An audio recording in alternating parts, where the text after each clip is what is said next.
What's up guys, this is Cartoon Inc. and this week we're going to talk about the animes I watched. Let's go.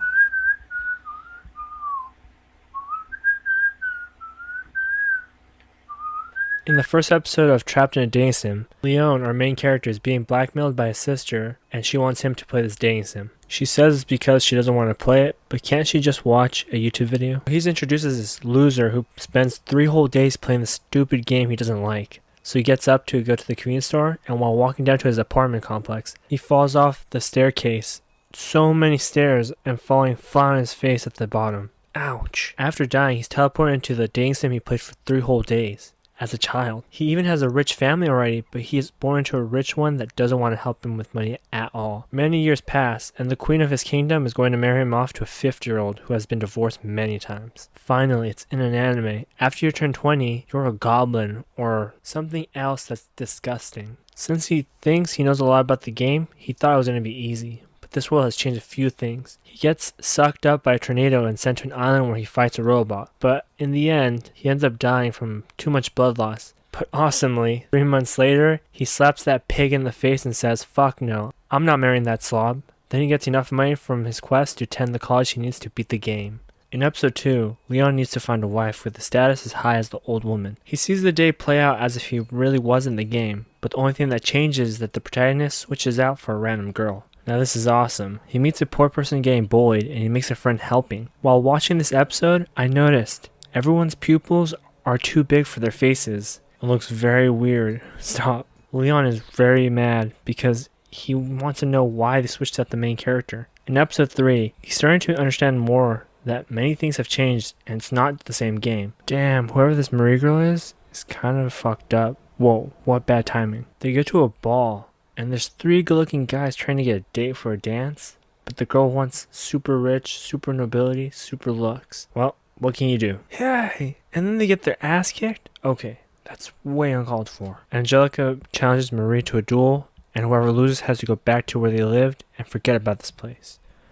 Marie was reincarnated to this game as well, and she hates Leon. The harem and Leon are going to fight in an arena 1-5, 1 by 1. Damn, what a champ. After throwing a glove at Marie, they go into the arena to battle it out. He gets into his first brawl against purple hair. He smashes him with a shovel, then the green hair, and then the red hair guy, and he whoops everyone's ass. The only one left is blue hair, the more popular one of the 4. Now, he's gonna fight in the next episode with mechs. In episode 6, since he's a mob, the game doesn't let him date any of the girls he talks to. Shoot. Leon is competing against the pretty boys to see who can run the most successful shop. So some girl wanted to fuck with Leon and she throws a cup of tea on the ground shining the cup. Leon had to pick that shit up. He asks her to pay for it and she puts her foot on his head. Then some guy punches him and after some time of taking all the stuff, Leon pays them back for what they did. Yeah! The next show I'm watching is I'm Quitting Heroing. In episode 1, Leo has been here before and he wants to join the bad guys. We learn that he's actually very strong and has already defeated Echidna, the demon lady, before.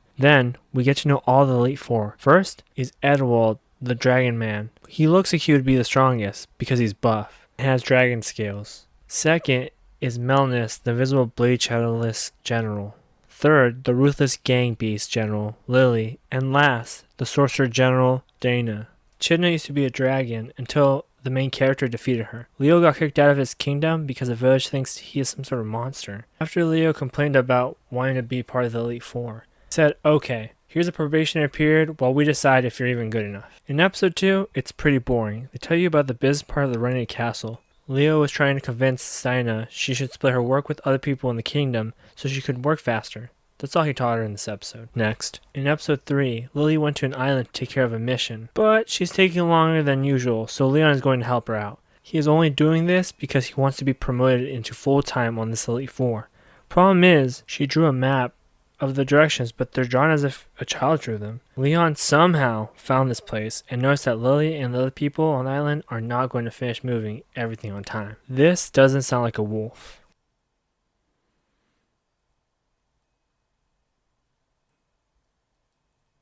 Leon is trying to teach her to work as a group instead of an individual, but she's more clever than he thinks. After they finish on time, Echidna wants to speak to him. Uh-oh, what does she want? Leo had a dream about his previous life and it scared the fuck out of him because he was so serious back then. Oh no, Echidna wanted to know what Black Knight looked like under the helmet and he transformed himself into Kirito. This guy gives such specific tips on how to conversate with someone that I'm starting to think this author doesn't like talking to people, or he has used these tips before. Who knows? So we also find out Echidna's goal in life is to get the Philosopher's Stone. Sheesh. The villain's actually nicer than the hero. Leo says, if you didn't have to fight all these people, then why didn't you deceive them or steal it? Like a normal villain. And she says, that's not what I had in mind. I should have worked with the people instead of getting it done. Almost like she isn't a villain. She isn't really evil. She's just a fucking dumb person who doesn't know how to act maturely yet. Is she even a demon?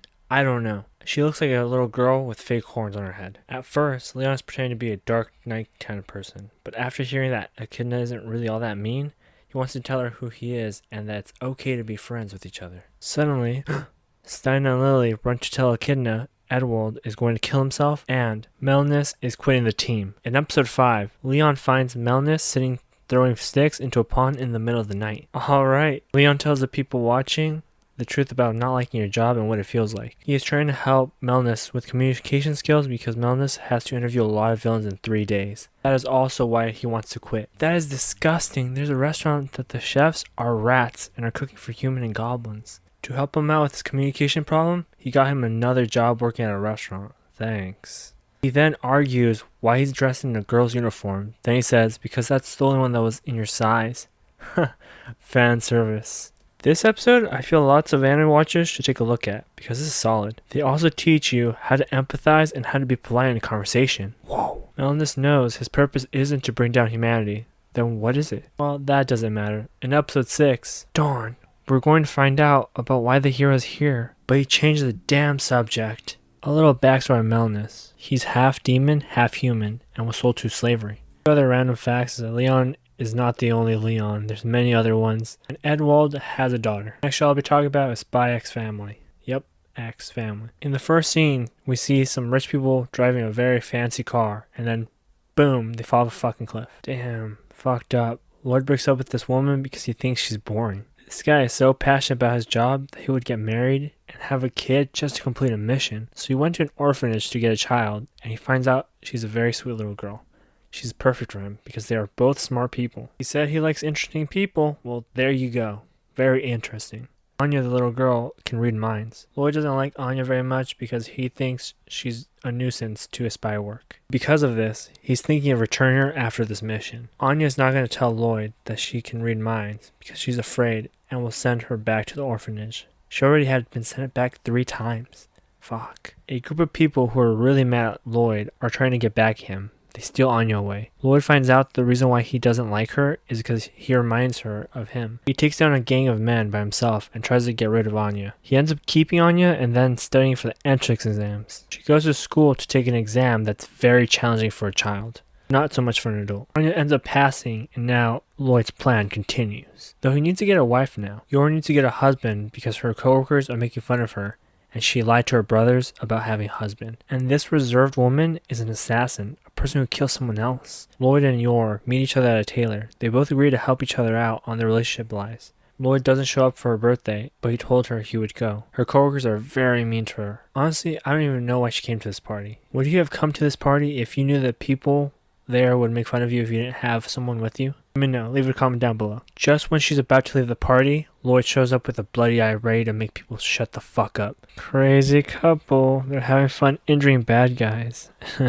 That's gangster. Lloyd and Yor made plans to get married instead of lying about it. And Lloyd dropped a ring he stole while fighting with some other guys, and so he wanted to put a ring on her finger. While fighting, he grabs a grenade that was on the ground, and he pulls it, and it explodes, and puts the grenade ring on her finger. Aww. Now that they're married, folks move into the house. Bullshit. He has never made cookies and they're perfect. They go to a museum and you can tell that Yor loves people being in pain because she saw this picture with someone being guillotined and she's smiling. She's freaking smiling. This is the episode where I figured out it must be very traumatized for Anya to always know what people are thinking. Because I know it's the whole gag in the show about how Lloyd's going to take Anya back to the child adoption center, but it's pretty fucked up. Anyways, during the episode, there's a purse snatcher and Anya helps get the purse back. Lloyd's happy and he doesn't take Anya back to the child adoption center. In this episode, Anya's going to the big interview to get into a prestigious school. Yikes. Fuck, this school eliminates families just on the way they walk. How can these judges hear from that far away? What? They go through all these trials that are supposed to stop them from being fancy, but that doesn't stop Lloyd. Actually, it just makes them better. Finally, someone punches that pig in the face. He was super annoying and makes the little girl cry. A grown man. Did they pass the exam? Did they fail the exam?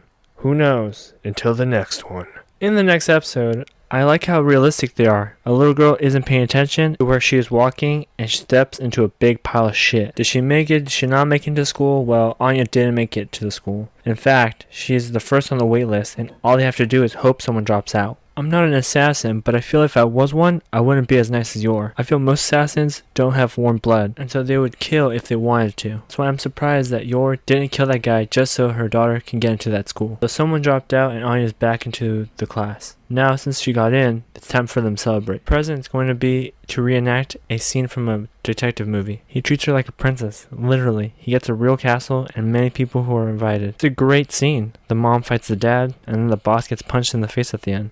This episode has more action than any of the previous episodes probably. In episode 6, today is Anya's first day of attending Eden. Damn, this lady loves her job. She has a watch where the face of a watch is a machine needle and a pincushion. Yor starts a fight with a couple teenagers because they kidnapped Anya. Kinda weird because the teenage boys wanted to take Anya's expensive clothes off. When she enters the school, there's an assembly where you meet all the children who Anya would make friends with. And on her first day, she punches a very annoying little boy and gets a strike. Next year I'm watching A Skeleton Knight in Another World. The show starts off already with 2 girls getting attacked, YouTube friendly, by many men. They already show you the whole battle. Then right where you expect the hero to show up, he shows up. Yeah! Just like most of the animes this season, this guy was isekai'd, and guess what? To an overpowered person. I already played this game on a horse, but this time to make it more hard, he'll get off and be on foot for a hard experience. Then join a guild where the requirements are you have to show proof by bringing these things such as eat a monster, capture bandits, and beasts. Honestly, I hate this guy. He just stands there thinking about how much this game is a game and watches 2 girls getting attacked. Not until the Q-tip was going to enter the ear did he step in. Bruh. Not cool. At the end of the story, I figured out he himself would be a normal villain in any other isekai anime, but not this one. A skeleton-faced man is probably in his late 30s, early 40s, traveling with the young women. It's different. In episode 2, he's aware we're watching. Arc saves a little girl from a giant lizard monster. He murders it and takes the little girl back to her family. Oh, and he makes a friend along the way. In episode 3, that's something other people should do in anime. Arc, after defeating bandits, steals all their golds and weapons. The girl tries to fight him, but he's too strong. She finds a weak spot, and right when she's about to injure him, the little dog gets in the way. He wants to help out, but she doesn't trust men. Sorry, bruh. In anime, girls don't like guys older than 18 years old, and you sound 30 to 40. Damn, this elf girl's way cooler than the skullhead man. It's even cooler when the bandits are creepy and she fucks them up. It's really easy to forget this guy is overpowered. He can heal and attack with crazy strong magic. Because he's overpowered, she wants him to join her team. Will he accept? In episode 4, Arc is going to help the elves save another elf that was kidnapped. They make their way into the castle and a ninja attacks Arc. But because this is anime, everyone is nice and gives him advice, and things that will help him find the elves and get them back. She could have just said sorry and left. Wow. She has a fire sword? Damn. The only other guy leaves, and now it's just pink hair and old guy. That's what I call them. In episode 5, we start off with another woman being attacked.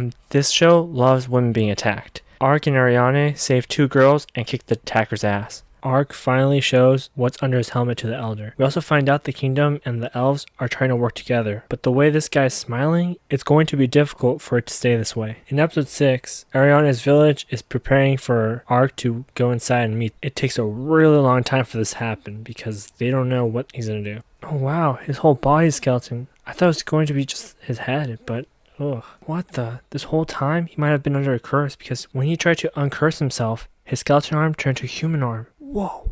The next anime I'm going to talk about is The Greatest Demon Lord is Reborn as a Typical Nobody, Episode 1. Ard is so strong, he wants to be reborn so he can feel what it feels like to be physically weak. So he gets reincarnated into a 10-year-old body who learns the things very quickly. Oh, and he's still overpowered. Though, because he is 10 years old, he's still shy around girls. He gets advice to be honest with people, but saying you're the Demon Lord and being overly friendly might make you come off a little creepy. Nice CGI. Oh no. The last half of the episode, Arc is trying to talk to this little girl who doesn't really like him, and he tries to make friends with her, and like most isekai, she falls in love with him instead. In episode 2, there's a time jump, and Ard and Irina are popular at school. While a bully is picking a fight, a strong woman shows up, and she's from Ard's real world. I've never seen that in anime before, so this is different. Speaking about strong, Ard teaches Irina and Genie how to use script magic, and he defeats the boss. That makes Olivia more suspicious, and now they're going to have a little talk about who he really is. In episode 3, Genie asks Ard on a date, and he says, yeah, but then Irina wants a date too. And because the show is mostly for males, Genie says she wants Ard to have a harem. Awesome! Oh look, the common harem genre scene. The three of them, while on their date, see a couple hooded men talking about hurting the queen, but main character Kun will not allow that. So they go down a sewer to follow them. Then, oh shit, they're burning him. But wait, don't forget, he's overpowered, and with the snap, all of them are dead. Now that's evil. The demon sees a little girl fearing him, and he goes over there and chokes her. After saving the city, the queen wants to give him compensation for doing that. The queen is really obnoxious looking and says to the main character, your reward is to be my husband, and me. Then we see some plotting from some villains. Episode 4. Turns out Ard gets asked out by girls every day. Then, while he's thinking at night, the girls in his harem want to but because he's the main character, nope, not him. Irina walks in and tells them they should fucking fight in a tournament to get points from Ard to become a teacher. While fighting in the tournament, Irina and Genie battle their way to the top and are facing each other. But while they're fighting each other, the villains of the show were in the crowd the whole time and start attacking people and then attacking these two girls. Irina's dad steps in and fights the demon, and right when he kills that monster, some lady that they trusted stabs Irina's father.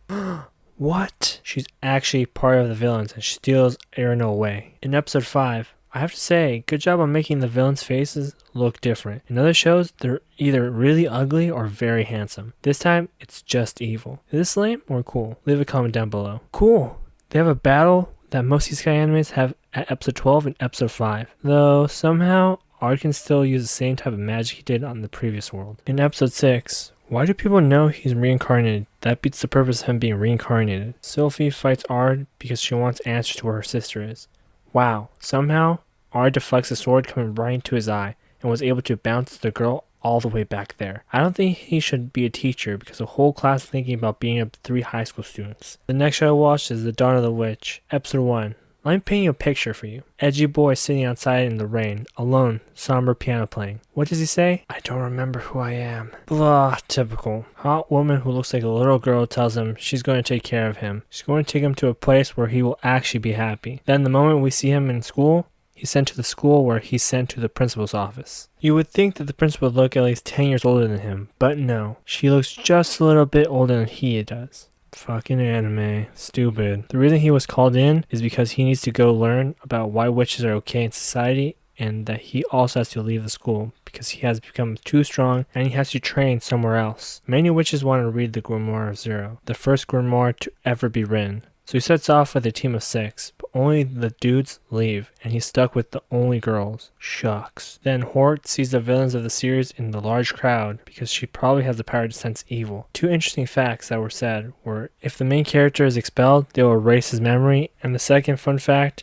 is that Rook's staff will drain your energy and kill you. I have not seen a panic shot in an anime in a long time. They start there, which is kinda crazy. Even though Rook said not to go, Holt and the main character still went to save Cud. In episode 2, Cud gets beaten the shit out of and he can't do anything about it. When he was young, he was seen as a circus act, and the clown would cut his hands off so people could see that Cud would not die. Right when Cud is going to die, Rook saves him. Holt's secret is she's part of the church and she poisoned the food they ate beforehand. The main character was able to use a staff that was supposed to kill everyone. The main character and Holt are talking about how she is a beast fallen and she used to think it was a bad thing. But after talking to him, she doesn't mind it, and that makes her very happy. Now that's hot. So Cud has to kiss the main character, but instead, all they have to do is hold Rook's hand and transfer his power to Cud to regenerate his hand. For the beginning of the episode, they go and have fun. You know, they camp, they have their anime shower scenes, and share their dreams with each other. Then, the second half, they're being attacked by the Beast Fallen, and Rook stops him while they run with the child to try to hide from them. They run towards this little boy's house and meet his dad, but there might be something up with them, because he has a bell on his eyes. In episode 4, it turns out they can't trust the principal because she sent them to be killed, and they go into this town where all the villagers can't leave or they'll die. Hort got kidnapped and might have been killed. I had a hunch that the guy with the bell in his eyes was evil. Oh, and a new girl was introduced. In episode 5, We figure out that everyone was being tested on if they were strong enough and if they were loyal to their team. For some reason, the little blonde girl had to kiss the main character to get stronger, even though she's probably overpowered. It's just for fanservice. We also meet one of the strongest knights, the knight who saved the alligator when he was young from dying. Speaking about saving, at the end of the episode, we find out the main character was a slave, and the girl with the white hair wanted to help him forget, so she wiped his memory and put him in a magic school. Oh, and he is the nephew of one of the strongest evil wizards, who stole the Grimoire of Zero. Oh no! In episode 6, clearly he can transfer magic from his hands, so what was the kiss for? I haven't seen this nosebleed in anime since 2012. Well damn, here we go again. These girls love to kiss him to get energy instead of giving him a handshake. The show's aware it's unnecessary because the tiger guy says so. Find out the hooded little girl is actually a mouse. Squeak! The last show we'll be talking about is A Couple of Cuckoos. Episode 1. The two main characters were mixed up at birth and were raised by each other's biological parents. The main character thought the girl was going to commit suicide and he tries to save him. And boom! Because of that, she blackmails him into being her boyfriend. Then they go on a date and find out he inherited some gangster ability to fight for his fake parents. At the end, we find out that they're going to be married because that's what their parents want. In episode 2, we learn about their backgrounds. Amane was born in a rich family and the main character was born in a poor family. So when she comes over, she's very awkward and doesn't know what to do. She goes to the family restaurant, but once she meets them, she's standoffish and doesn't really want to talk to them. She runs away after a couple of minutes and she starts crying at a fountain. No, literally. Then her rich parents pay for a house for the two of them to live in. Umino doesn't want to live with Erika, but Erika is awfully calm about having to live with someone who has never lived with people. They learn to live in the house together. Umino gets to study all day and Erika can take photos and videos of herself. Umino's dad texts him and at the end it says, "Real dad." What the Umino beats Saikyou at a test and that makes her so mad that she writes a letter where after school, he goes on the top level of the school building and instead of where someone in anime would confess to you, she yells at him, says she will beat him at everything. Doesn't matter what it is, she's better than him, period. That doesn't scare Umino at all, because he clearly likes her and he knows that he's very smart. In episode 4, Umino confesses his love for Saikyou, and she says, "I can't go out with you because I'm engaged." Fuck, that sucks. Umino and Erika were supposed to leave the house they were living in, but Umino's parents moved on the exact day he was moving back. So he goes back to the house, and he's thinking, at least he can study in peace. But no, Erika thought it would be awesome if she could live there by herself. Then Sachi wants to meet her sister, they're both awkward and don't say much to each other when they meet. Umino helps them start a conversation and they start to get along and actually act as real sisters. After a long day, unfortunately, Sachi goes back to their apartment. In episode 5, Saikyou and Umino are competing with each other. Anywhere from who can get to class first to who can collect the most stamps. A transfer student is coming to Umino's class. Can you guess who it is? Oh, and if you made it this far, I really appreciate it. Comment down below if you did. The answer, Erika. Saikyou and Erika are becoming great friends, but the whole episode Umino's following them from behind so he can stop them from talking about how Erika is his fiancée and how he confessed to Saikyou. Out of nowhere, Saikyou starts crying and it was all because she's a fan of Erika. She didn't want to tell her, but since they're friends now. At the end, Saikyou and Erika and Umino are all become friends. Yeah! In episode 6, Umino tells Erika he likes Saikyou now. Erika's going to try to help them get together. Saikyou wants to come over to Erika's house, but Umino lives there, so she took Saikyou to her parents' house. Umino had this great idea. Since no one's here at the mansion, he's going to run around the house naked. But Erika's parents' house was closed, so she took Saikyou to Umino's house where he's still naked. So now he's trying to hide while Saikyou is being shown around the house. Umino and Erika hide his existence pretty well until Saikyou saw his stamp book at Erika's house. But they still covered it. After all that, they go to Saikyou's house, study, and her mom hates Umino staying there. The day wasn't that bad for Umino. At the end, Saikyou tells him that she likes how he understands her problems. Well, that's it. If you like this video, hit that smash button, ring that notification bell, and comment down below. Peace.